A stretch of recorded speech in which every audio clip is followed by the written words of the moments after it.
শেখ হাসিনাকে ফেরাতে ভারতকে চিঠি দিল বাংলাদেশ। বন্দি প্রত্যর্পণ চুক্তিতেই ফেরানোর আশা স্বরাষ্ট্র উপদেষ্টা।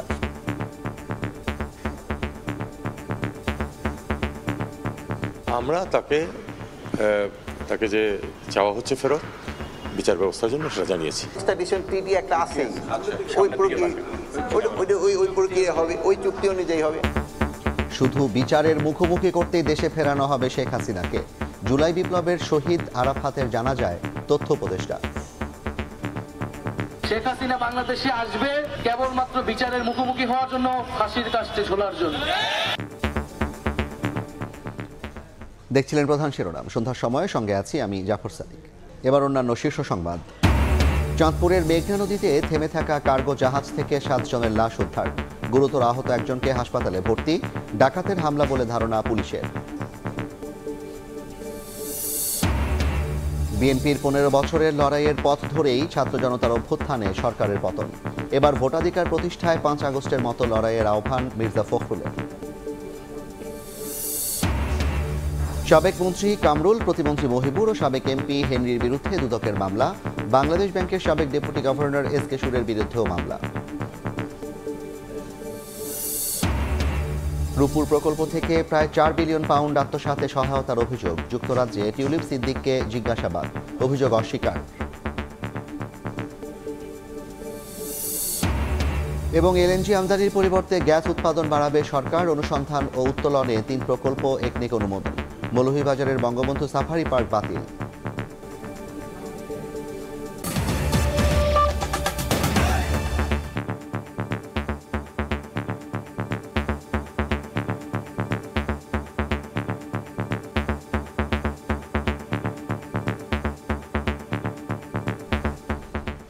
গণঅভ্যুত্থানের মুখে পালিয়ে যাওয়া সাবেক প্রধানমন্ত্রী শেখ হাসিনাকে ফেরাতে ভারতকে কূটনৈতিক পত্র দিয়েছে বাংলাদেশ।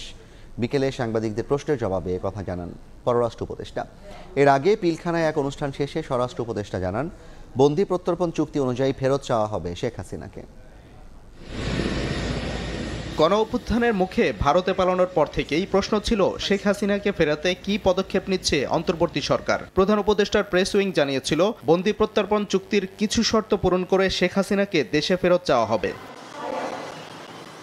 স্বরাষ্ট্র মন্ত্রণালয় থেকে চিঠি পাওয়ার পর এই বিষয়ে কথা বলেন পররাষ্ট্র উপদেষ্টা। জানান, বিচার প্রক্রিয়ার স্বার্থে সাবেক প্রধানমন্ত্রী শেখ হাসিনাকে ফেরত চেয়ে ভারতে চিঠি দিয়েছে বাংলাদেশ। আমরা তাকে যে চাওয়া হচ্ছে ফেরত বিচার ব্যবস্থার জন্য সেটা জানিয়েছি। না, এটা নোট ভার্বাল দিয়ে। হ্যাঁ, নোট ভার্বাল। হ্যাঁ, না, ভারত সরকারকে।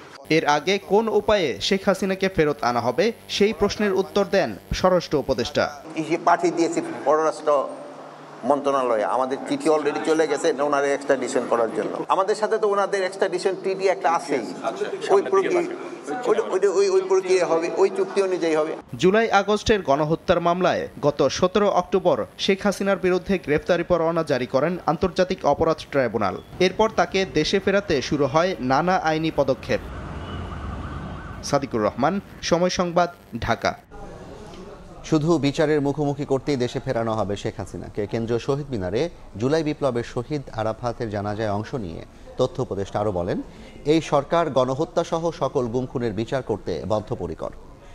আমার ভাই বোনেরা রক্ত দিল অকাতরে, আমরা যেন আমাদের জায়গা থেকে সেই স্বপ্নগুলোর সাথে বিন্দু মাত্র বিশ্বাসঘাতকতা কেউ না করি। নয়াদিল্লি থেকে বড় বড় কথা বলে প্রত্যেকটা খুনির বিচার হবে, একটাকে ছাড় দেওয়া হবে না, কোনো খুনি বাদ যাবে না। নিশ্চিত থাকেন, এই বাংলাদেশ যতদিন থাকবে এই আরাফাতদেরকে আমরা ভুলবো না। এ সময় তথ্য সম্প্রচার উপদেষ্টা হুঁশিয়ারি দিয়ে বলেন, শেখ হাসিনা বাংলাদেশে আসবে বিচারের মুখোমুখি হওয়ার জন্য, ফাঁসির দড়িতে ঝোলার জন্য। এই বাংলার মাটিতে এই গণহত্যাকারীদের বিচার নিশ্চিত করব, এটা ঘোষণা দিয়েই আমরা এক দফার ঘোষণা দিয়েছিলাম এবং আমরা সেখান থেকে এক বন্দি পরিমাণও পিছপা হইনি। শেখ হাসিনা বাংলাদেশে আসবে কেবলমাত্র বিচারের মুখোমুখি হওয়ার জন্য, ফাঁসির কাস্টে ঝোলার জন্য। 15.5 বছর আগে বিডিআর বিদ্রোহের ঘটনা নতুন করে তদন্ত হচ্ছে। সকালে বিজিবি দিবসের অনুষ্ঠান শেষে স্বরাষ্ট্র উপদেষ্টা জানিয়েছেন, পিলখানা হত্যা তদন্তে 7 সদস্যের কমিশনের অনুমোদন দিয়েছেন প্রধান উপদেষ্টা। কমিশন প্রধান করা হয়েছে বিডিআরের সাবেক মহাপরিচালক অবসরপ্রাপ্ত মেজর জেনারেল ALM ফজলুর রহমানকে।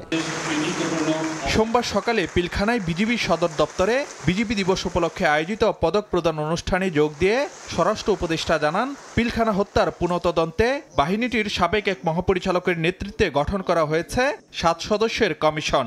এই কমিশনটা আমাদের মাননীয় প্রধান উপদেষ্টা উনি সিগনেচার করে দিয়েছেন। সদস্য সংখ্যা হবে হলো 7 জন। এইখানকার এক মহাপরিচালক ছিলেন ALM ফজলুর রহমান, স্যারে হচ্ছেন এটার সভাপতি, এবং এর সাথে আমাদের সামরিক বাহিনী আরও 2 জন সদস্য থাকবেন, সিভিল সার্ভিস থেকে 1 জন থাকবেন, এবং ঢাকা ইউনিভার্সিটি থেকে 1 জন শিক্ষক থাকবেন, জগন্নাথ ইউনিভার্সিটি থেকে 1 জন শিক্ষক থাকবেন, পুলিশের 1 জন উপরের লেভেলের 1 জন কর্মকর্তা থাকবেন। মিয়ানমারে উত্তেজনাপূর্ণ পরিস্থিতির কারণে আবারও বাংলাদেশমুখী হচ্ছেন রোহিঙ্গারা। তবে স্বরাষ্ট্র উপদেষ্টা জানালেন, অনুপ্রবেশ ঠেকাতে আগের মতোই কঠোর অবস্থানে সরকার।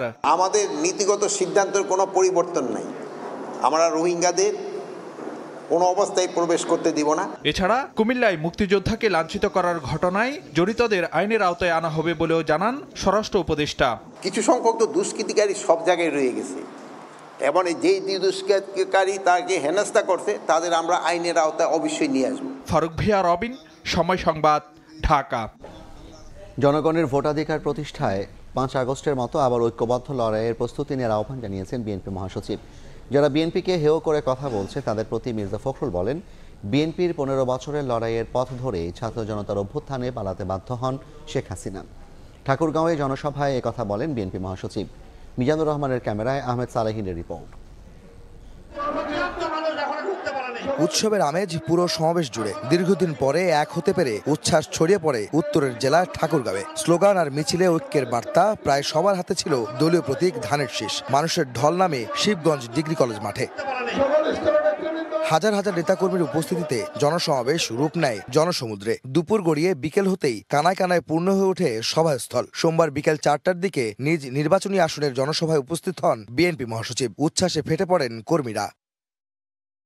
প্রধান অতিথির বক্তব্যে মির্জা ফখরুল ইসলাম আলমগীর অভিযোগ করেন, শেখ হাসিনা ভারতে বসে দেশবিরোধী ষড়যন্ত্র করেই যাচ্ছেন। ভারতে বসে তুমি ষড়যন্ত্র করতেছ, ভারতে বসে তুমি বিভিন্ন দেশে আবার বাঙালি মানুষদেরকে বাঙালিকে বিভ্রান্ত করার চেষ্টা করতেছ, আর দুঃখজনক ভাবে এই কথা বলার চেষ্টা করতেছ যে আমাদের এখানে আমাদের হিন্দু সম্প্রদায়ের ভাইদের উপরে নাকি অত্যাচার হচ্ছে, নির্যাতন হচ্ছে।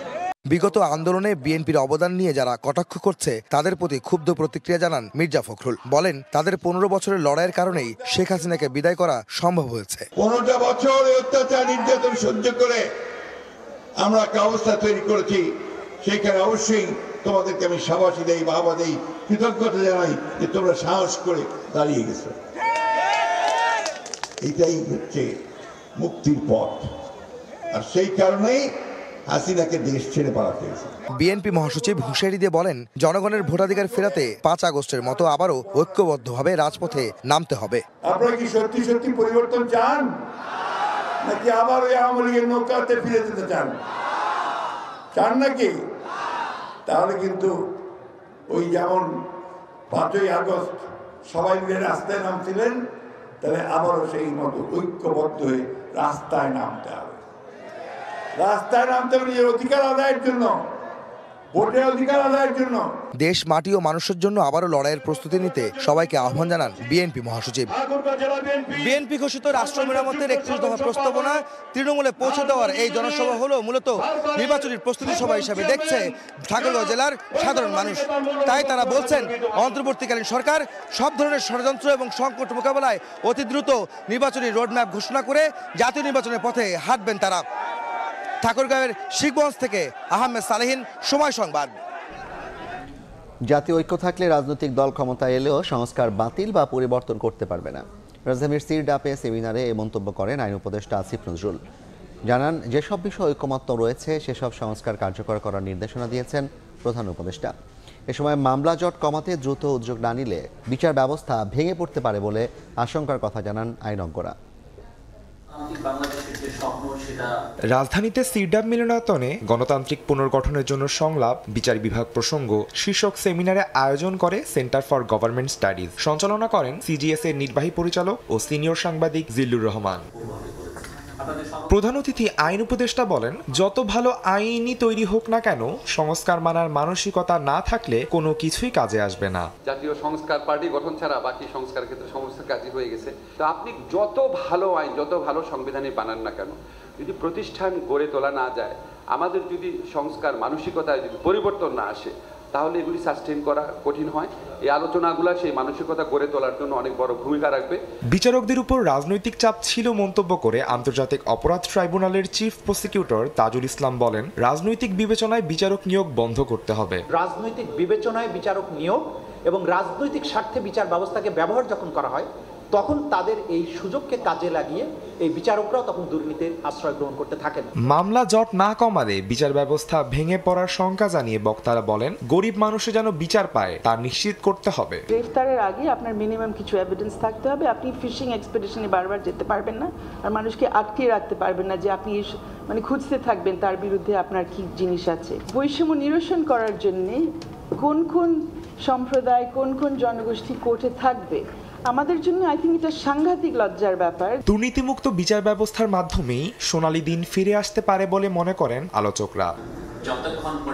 আদনান তুর্য, সময় সংবাদ, ঢাকা।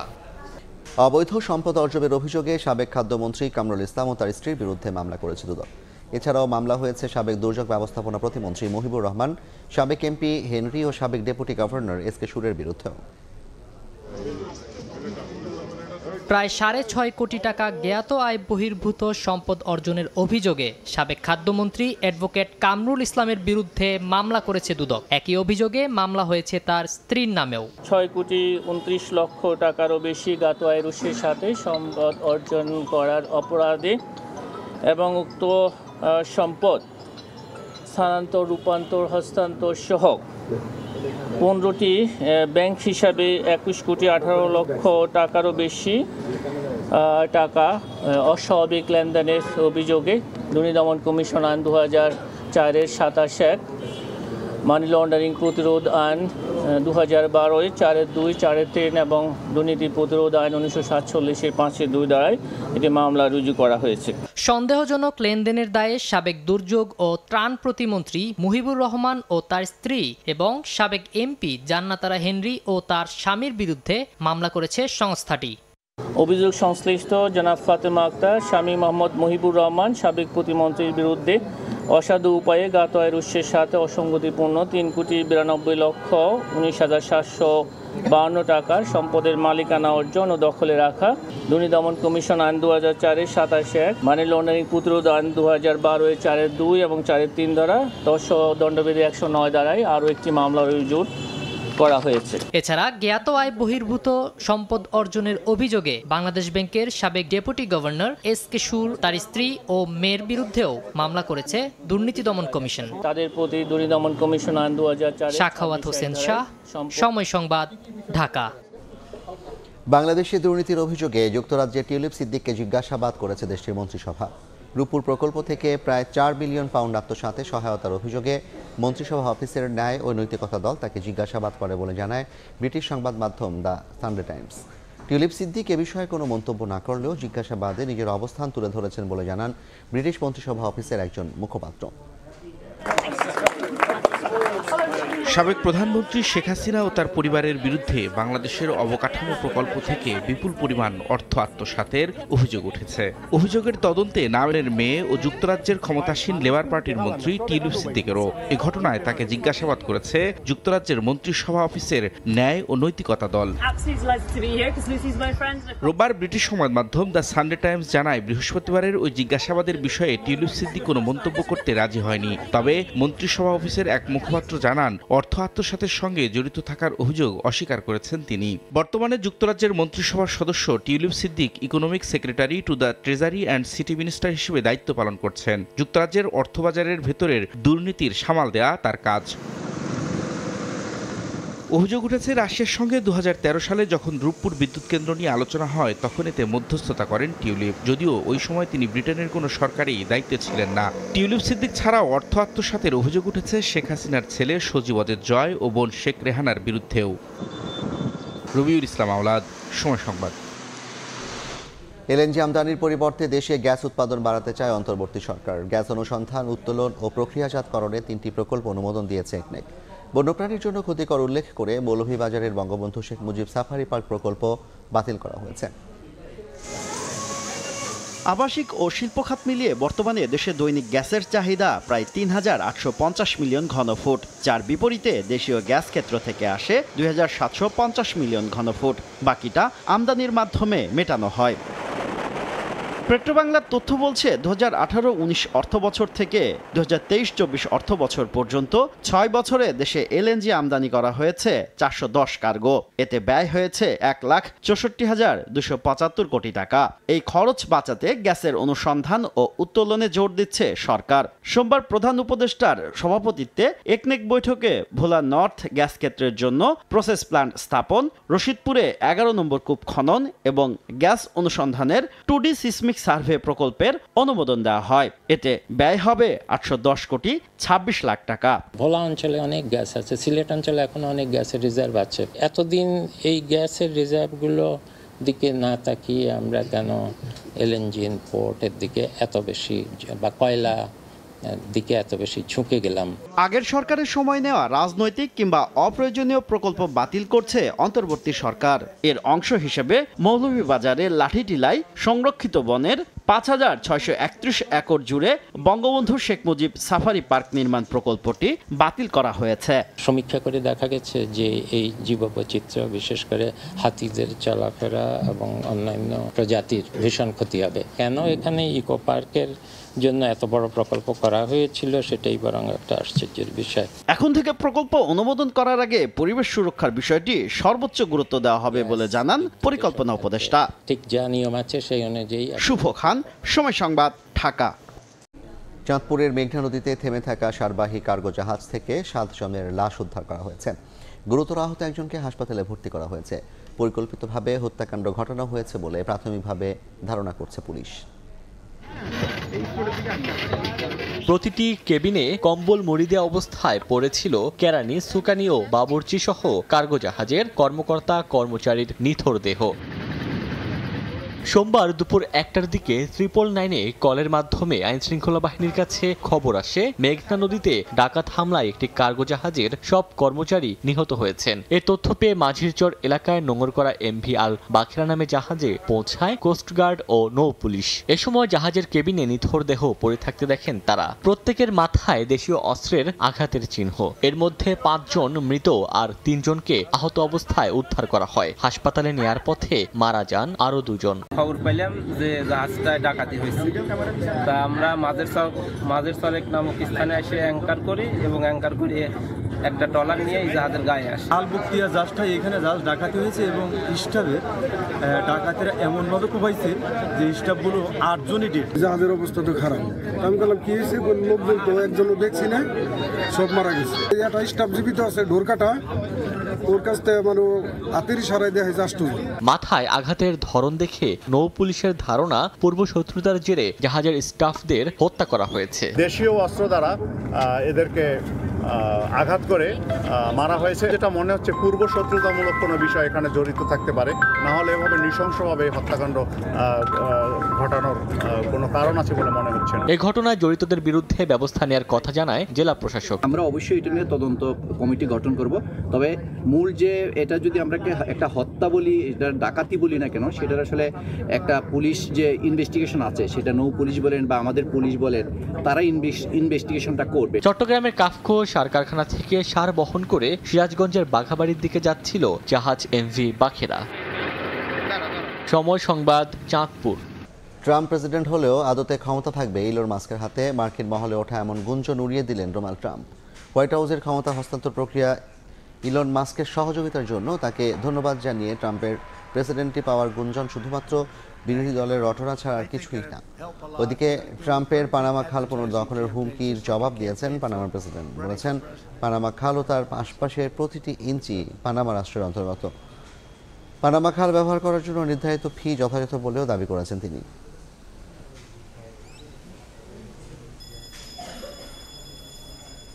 এ পর্যায়ে শীর্ষ সংবাদগুলো জানিয়ে দিচ্ছি আরেকবার। শেখ হাসিনাকে ফেরাতে ভারতকে চিঠি দিল বাংলাদেশ, বন্দি প্রত্যর্পণ চুক্তিতে ফেরানোর আশা, বিচারের মুখোমুখি করার হুঁশিয়ারি তথ্য উপদেষ্টার।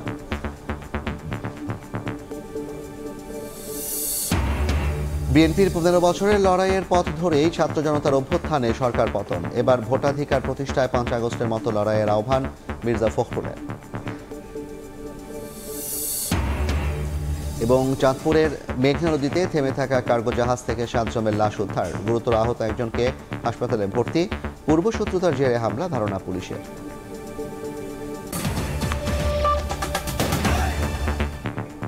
এই ছিল সন্ধ্যার সময়, সঙ্গে থাকুন সময়।